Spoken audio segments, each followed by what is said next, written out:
When Strangelove was finished, and I left the theater, and I stood on the curb waiting for my father to pick me up, I had totally forgotten that I had a letter threatening to draft me into the United States Armed Services. And that's when I first became aware of the power of Stanley Cooper. The first time I saw 2001, I believe it was in Hollywood, the Pantages Theater.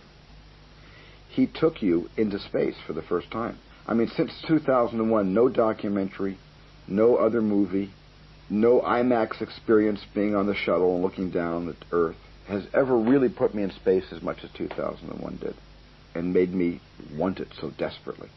Want to be part of that great mystery. Want to be at the forefront of the pioneers that would discover, the monolith and Stargate and what lies beyond. So that was maybe, for me, his most realistic movie that he had ever made. And I think his second most realistic movie that he ever made for me was Clockwork Orange. Clockwork Orange is a depiction of grotesque violence, but it also has utter contempt for violence.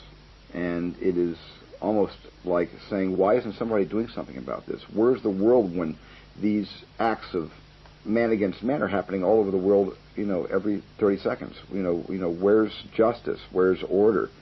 Why do we allow this chaos to happen? And of course, the great morality play that is Clockwork Orange is that after all of this, deprogramming and a kind of proselytizing of the Malcolm McDowell character through science and theory, he comes out the other end more charming, more witty, and with such a devilish wink and blink at the audience that I am completely certain that when he gets out of that hospital, he's going to be worse than he was when he went in.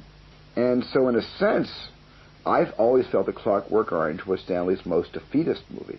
The film where he appears to totally give up on society. And the film that maybe justifies why he lives in St. Albans in the safety of the British countryside. I'll tell you a quick story. When we first met, which was 1980, when he was just finishing the construction of his sets for The Shining, and we met for the first time, we talked a lot about movies, and I was about to make Raiders of the Lost Ark, and I was actually moving on to his stages. When he finished, I was moving in. When it was all over and the movie was done, I saw Stanley again and went to his house for dinner in London and St. Albans, and he asked me, how did you like my movie? And I only seen it once, and I didn't love Shining the first time I saw it. I have since seen Shining 25 times, one of my favorite pictures. Kubrick films tend to grow on you. You have to see them more than once, but the wild thing is, name me one Kubrick film that you can turn off once you start it. It's impossible.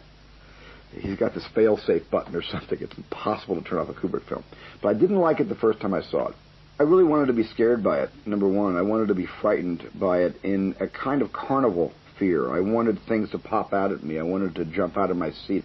I wasn't expecting a psychological shock storm. I was hoping for a kind of visceral, visual assault on all of my senses. And instead it was about the descent into madness.